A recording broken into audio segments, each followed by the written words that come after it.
Halo, selamat jumpa kembali bersama Mita Fabiola Kahela dalam acara talk show. Ini merupakan bagian dari program Yakin Ambon TV dan sangat bersyukur sekali di acara talk show Yakin Ambon ini Yakin Ambon kedatangan orang-orang yang sangat luar biasa yang kemudian bisa memberi spirit bagi Yakin Ambon, memberi motivasi bagi mahasiswa untuk pengembangan baik dari segi ilmu maupun apa yang akan dikemas oleh mereka sesudah mereka selesai dengan kuliah mereka. Dan hari ini tidak tanggung-tanggung kita kedatangan Pak Jeff Maliholo dari Bahasa Basudara, kemudian ada Pak Aditya Fonan, ya. Betul.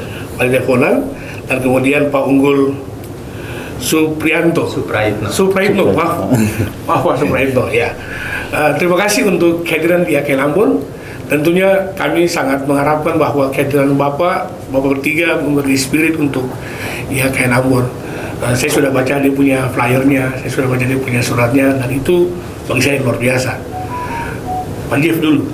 Pak Jeff ini sudah bekerja sama dengan Yakin Ambon sudah cukup lama. Dan itu hanya dalam konteks belajar bahasa. Betul. Hari ini Pak Jeff datang membawa kedua Bapak lagi untuk bagaimana bicarakan soal pasar kerja dan lapangan kerja yang akan dihadapi oleh teman-teman mahasiswa. Betul. Pak Jeff, menurut Pak Jeff sendiri, ada masalah apa dengan lapangan kerja di Indonesia? Wah, menurut saya kalau di Indonesia saya belum berani bilang karena ini pakarnya ya. Cuman saya lihat kalau di Maluku ini, kalau kita tanya anak-anak mau kerja jadi apa, itu pegawai negeri, tentara, polisi atau pendeta. Nah ini yang mungkin suatu mindset yang mesti dirubah sedikit ya, karena potensi orang itu banyak. Jadi walaupun sekolah teologi itu bisa kerja di bidang lain, tidak harus menunggu tes calon pegawai negeri, bisa kerja lain, bisa entrepreneur. Nah ini yang mereka akan bicarakan nanti, menggali potensi pribadi, bagaimana bisa siap untuk lapangan pekerjaan.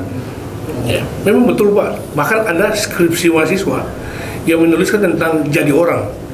Artinya jadi orang di Ambon, di Maluku, itu kalau jadi PNS, tentara, polri. Tapi sebenarnya masih banyak lapangan pekerjaan yang lain yang mungkin bisa kita kerjakan.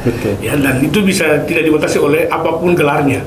Nah, kehadiran Bapak berdua di Yakin Ambon, saya kira memberi spirit. Nah, untuk Bapak Fonan, kira-kira ini nih masalah problem kita soal orientasi pilihan kerja. Apa problemnya Pak?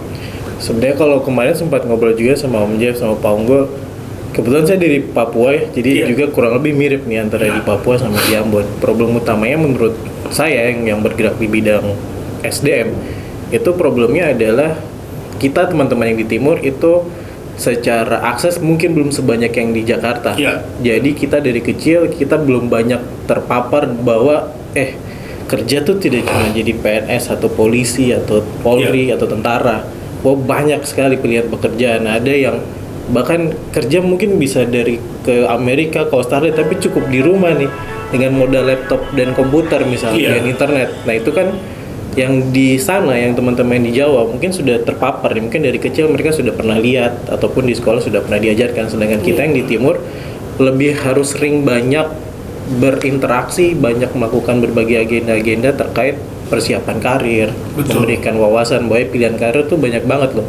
Dan pekerjaannya sekarang zaman digital sudah tidak ada batas nih, sudah tidak ada batas negara, batas kota, batas regional, sudah semakin abu-abu, sudah semakin tidak baku banget karena sudah bisa diakses lebih mudah. Seperti itu sih. Untuk Pak Unggul, ini saya tertarik dengan ada kata di materinya tuh, mengatur dompet sendiri. Memang itu sesuatu yang bagi saya itu luar biasa juga ya materi ini, dan ini mengajak kita semua untuk bisa berpikir lebih jauh ke depan. Kira-kira apa yang kita mau capai dalam ini? Apa maksud dari materi ini Pak? Mengatur dompet sendiri. Ya, terima kasih. Sebetulnya kalau kita bicara mengatur dompet orang itu menjadi halu. Ya, kita bisa menjadi galau. Sementara yang sebetulnya under control, control sebetulnya mengatur dompet sendiri gitu ya. Karena dengan mengatur dompet sendiri, kalau kita tahu tentang apa sebetulnya memanage dompet kita sendiri, itu kita akan berpikir, orang-orang yang pandai mengatur dompet sendiri akan berpikir ke depan. Jadi kita punya planning. ya kedepannya mau apa, mau jadi apapun tadi yang dibicarakan Bro Jeff atau Devon tadi, kita bisa dengan mengatur dompet kita. Kita mau, kalau anak muda sekarang mau healing dengan menabung, kita bisa. Kalau kita mau meneruskan sekolah gitu, kita juga bisa. Jadi mengatur dompet sendiri itu tujuannya sebetulnya future, ke depan.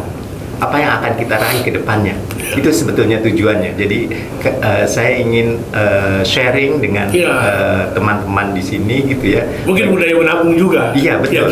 Kita tidak punya budaya itu. Betul. Jadi uang yang didapatkan bisa dihabiskan dalam beberapa jam karena untuk kepuasan pribadi. Betul.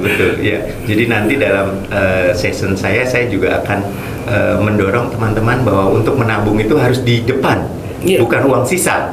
Karena kebanyakan mayoritas kita menabung adalah uang sisa. Jadi setelah mendapatkan penghasilan, kita mengeluarkan, sisanya ditabung kalau ada sisa. Kalau ada sisa, benar. Betul. Jadi kalau kita menabungnya di depan, pasti ada uangnya kan di depan, benar. Gitu loh. Sisanya barulah kita memanage-nya. Betul. Iya. Pak Fonal, ini mengenai potensi diri yang hendak digali dalam melihat pasar ke depan. Apa tipsnya, Pak? Apakah kita mesti harus mengenali dalam pengertian kira-kira abis ini saya mau pilih apa nih? Ataukah memang kita mesti lihat peluang yang juga ada pada Indonesia atau di Maluku, Kota Ambon sendiri untuk menggali potensi diri? Sebenarnya menarik sekali pertanyaan. Sebenarnya kalau ditanya mana dulu, ngelihat ke dalam atau ngelihat potensi luar, menurut saya sih paling pertama yang harus diketahui adalah melihat ke dalam dulu. Kira-kira saya tuh sukanya apa? Kira-kira apa sih yang membuat saya happy? Maksudnya jangan sampai kita mengerjakan sesuatu yang sebenarnya tidak bikin kita happy. Kita tidak mencintai sesuatu ini nih. Jadi kita mengerjakan, aduh, ya udahlah, adanya ini, ya udah deh PNS, karena jadi orang jadi PNS ya. Jadi walaupun saya tidak suka, jadi ya udah deh. Jadi nanti outputnya pun akan berbeda ketika orang mengerjakan sesuatu yang dia sukai. Contoh kayak Bung pasti pencintai bidang ini, maka akan semangat sekali tuh mengeluarkan potensi terbaik, mengeluarkan effort terbaik dan sebagainya sih. Pak Jeff, dari semua hal terkait dengan itu juga bahasa mempengaruhi kelemahan kita juga. Kemarin baru saja ada penerimaan tenaga kerja di Australia yang dari Indonesia, dan ternyata itu sebagian besar tidak lolos karena bahasa. Mungkin ada ajakan dari Pak Jeff supaya bagaimana kita memperbaiki generasi kita. Betul. Ini kemarin saya bicara dengan teman-teman, rupanya beasiswa untuk Indonesia Timur dari afirmasi, LPDP afirmasi itu banyak. Ada sekitar 500 beasiswa per tahun. Yang diambil sekitar 50. Jadi 90% itu terbuang. Kan sayang. Kenapa tidak diambil? Karena bahasa. Jadi buat saya bahasa itu penting sekali, bahasa Inggris ya. Karena dunia sudah global. Kita mau sekolah ambil S2, S3, di luar tentunya bahasa. Di dalam negeri saja perlu TOEFL sekarang, perlu bahasa. Kita dalam karir mau jadi PNS, kerjasama Ambon City of Music dan lain-lain, kita mesti kerjasama dengan orang asing. Investor kita kerjasama dengan orang asing. Jadi perlu sekali, mau di karir, mau buat pegawai negeri dan lain-lain itu. Tentara saya kadang dikirim ke Kongo, kemana kan? Jadi kalau tanpa bahasa Inggris susah. Kita lihat jenderal-jenderal pintar jago bahasa Inggris, semua jago bahasa Inggris. Jadi kalau kita mau betul build karir kita perlu itu skill yang kalau dulu mungkin itu skill luxury, sekarang itu skill essential, itu skill yang harus kita punya. Bahasa penting. Luar biasa ini teman-teman Yakin Ambon beruntung sekali bisa ada dalam kegiatan hari ini. Paling terakhir Pak, waktu kita terbatas, pesan untuk para mahasiswa di Yakin Ambon, saya kira pesan ini juga bukan untuk mahasiswa saja, tapi mungkin untuk ASN misalnya, apa yang mereka bisa lakukan. Kan kita tidak terbiasa mempersiapkan diri juga untuk masuk pensiun. Ada orang yang ketika pas pensiun sakit, karena mungkin mereka tidak mempersiapkan diri secara baik untuk apa yang mesti kita lakukan sesudah ini. Nah, saya kira ini menarik, mengatur diri sendiri, bagaimana melihat potensi diri. Nah, ini yang harus diberikan kekuatan kepada para mahasiswa sehingga kita merubah orientasi kita. Karena sekarang kalau terjadi PNS, ya itu biasa-biasa aja. Kan kalau menjadi orang ya harus jadi PNS. Nah, itu mesti kita rubah. Nah, terakhir Pak, pesan Bapak untuk kita semua baik di Yakin Ambon maupun semua orang yang menyaksikan siaran ini. Ya, kalau dari saya karena saya nanti akan memberikan sharing mengatur dompet sendiri ya, menabunglah mulai dari sekarang, menabunglah di depan dan menabunglah seberapapun. Kita harus mulainya dari sekarang. Terima kasih. Pak Fulan, silakan. Kalau pesan saya sih itu ya, apapun posisinya teman-teman sekarang, masih kuliah atau masih sekolah atau mungkin sudah mulai bekerja, jangan pernah berhenti untuk belajar. Karena sekarang akses untuk belajar sangat mudah, bisa diakses oleh kapanpun, dimanapun, dan tidak melihat waktu ya, maksudnya tidak melihat usia. Mau muda, mau tua pun tentu penting untuk mengembangkan diri secara berkelanjutan. Gitu. Saya sering bilang begini, orang kaya saya cari duit. Apalagi kita yang dilahirkan biasa-biasa saja. Mereka tambah kaya karena mereka berusaha cari duit, buka perusahaan ini, melihat peluang yang ada. Jadi seharusnya kita yang pemula ini harus juga bisa berpikir lebih maju lagi untuk itu. Dan tadi Pak Jeff sudah mengatakan tentunya bahasa menjadi hal yang penting. Karena itu juga berkaitan dengan promosi kita. Ya, kita mau kerja di rumah misalnya, kita mau kerja sesuatu, kalau memang kita juga terkendala dengan masalah-masalah seperti bahasa, komunikasi yang lain, saya kira itu juga menjadi sulit. Sekali lagi Pak, terima kasih untuk kehadiran Yakin Ambon. Semoga ini menjadi spirit bagi kita semua, dan semoga Bapak terus menjadikan kerja-kerja ini sebagai manfaat untuk orang lain.